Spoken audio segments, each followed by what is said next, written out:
세계복지신문방송 열방예배 시청자 여러분, 저는 국제가족 선교연합 배기철 목사이며 대표입니다. 오늘 메시지 제목은 기도의 패러다임을 바꾸라 하는 제목으로 다니엘서 6장 10절의 말씀으로 메시지를 전하고자 합니다.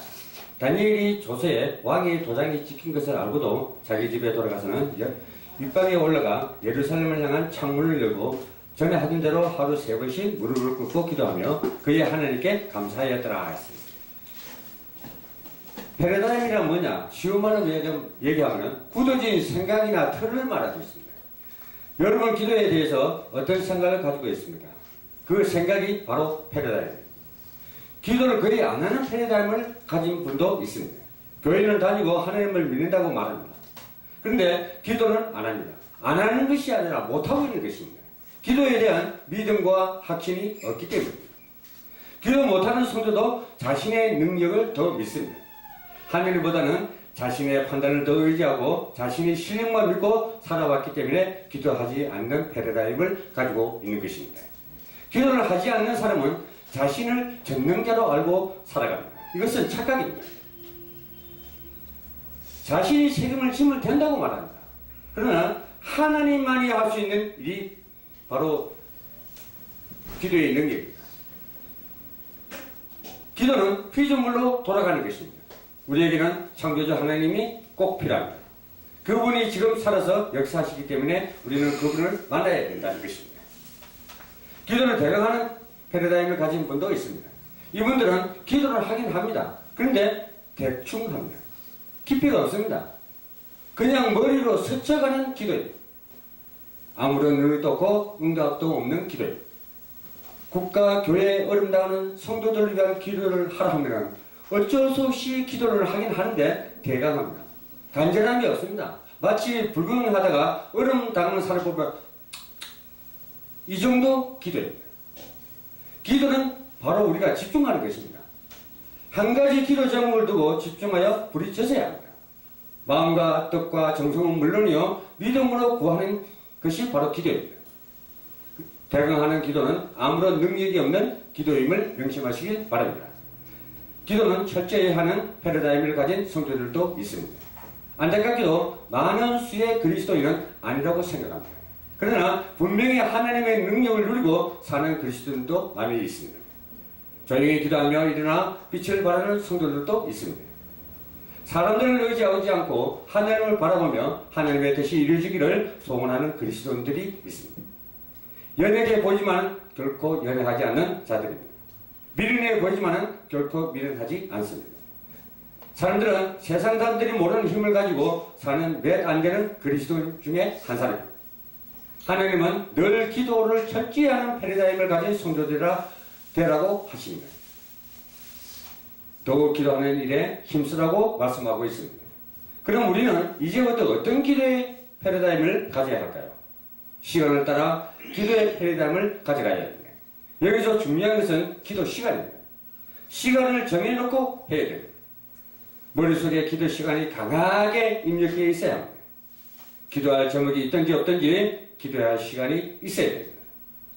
그래서 이런 분들을 기도하는 패러다임을 가진 분들이라고 할 수가 있습니다. 기도 시간이 왜 중요합니까? 기도 시간이 없으면 언제 기도해야 할지 모릅니다. 약속 시간이 있어야 사람을 만나러 가듯이 마찬가지로 기도 시간이 있어야만이 기도를 한다는 것입니다. 이것이 바로 주님을 만나는 노력입니다. 이런 말을 할 수가 있습니다. 아니 목사님, 기도를 24시간 해야지 기도 시간에만 하면 어떻게 되겠습니까? 맞는 얘기입니다. 그러나 그것은 무시기도입니다. 그러나 제가 말하는 것은 집중기도입니다. 내 모든 스케줄을 중단하고 하느님 앞에 엎드리는 시간입니다. 수고하고 문제는 짐을 내려놓고 피조물로서의 인간으로 돌아가는 그 기도 시간을 말하는 것입니다. 지금까지 우리가 왜 기도에 실패합니까? 기도의 제목을 따라 기도했기 때문입니다. 기도 제목이 있으면 기도하고 없으면 안 합니다. 시원찮게 해버립니다. 급한 일이 생기면 아이고 주여 하다가 편안해지면 기도 안 합니다. 우리는 기도를 지속해야 돼요. 우리는 이제 기도해야 할 시간이 있기 때문에 기도해야 돼요. 바쁘든 바쁘지 않든 기도할 제목이 있든 없든 기도하는 습관을 가져야 합니다. 이것이 기도를 지속할 수 있는 비밀입니다. 우리는 세상 사람이지만 세상 사람이 아니지 않습니다. 우리는 이 땅에 살지만 이 땅의 것으로는 사는 자들이 아닙니다. 우리는 전능하신 하나님의 것을 소유하고 이 땅을 사는 사람들입니다. 하나님의 능력을 누리는 비밀을 알고 사는 자들입니다. 이 비밀의 시간을 놓치지 않는 여러분이 되시기를 주님의 이름으로 소망합니다. 그러면 성경의 중심을 딱 두 분만 예를 들겠습니다. 열왕기상 8장 54절에 보면 솔로몬이 성전을 완공한 후에 나오는 장면이 나옵니다. 근데 어떻게 기도를 합니까? 그 당시 최고의 왕인데도 절대적인 권력을 가지만 전능하신 하나님께 무릎을 꿇고 기도했습니다. 하나님을 찬양하며 기도했습니다. 여기서 중요한 것은 무릎을 꿇었다는 사실입니다. 열왕기상 18장 42절에 보면 엘리사의 기도가 나옵니다. 3년 6개월 동안 오지 않던 비가 쏟아졌습니다. 또 다니엘을 보겠습니다. 6장 10절에 보면 다니엘이 왕의 조서에 도장이 찍힌 것을 알고도 무릎을 꿇었습니다. 결국은 어떤 일이 났습니까? 사자가 다니엘 앞에서 입을 열지를 못했다는 사실입니다. 예수님도 마찬가지죠. 무릎 꿇고 십자가를 앞에 두고 무릎을 꿇었습니다. 이 말씀을 한마디로 줄이면 모든 기적, 모든 하나님의 은혜, 모든 하나님의 축복은 기도 속에 있다는 것입니다. 믿으시길 바랍니다. 그렇다면 우리가 기도하지 못할 이유가 어디 있겠습니까? 죽을 각오로 기도를 해요. 가문의 역사와 함께 시작된 흑암의 세력을 이기기 위해서는 피를 통하는 심정으로 기도하지만 않으면 안 됩니다. 내 개인의 문제와 우리 가족의 미래를 두고 간절히 기도하지 않고는 얻을 것이 아무것도 없습니다. 사단은 우리의 기도를 방해합니다.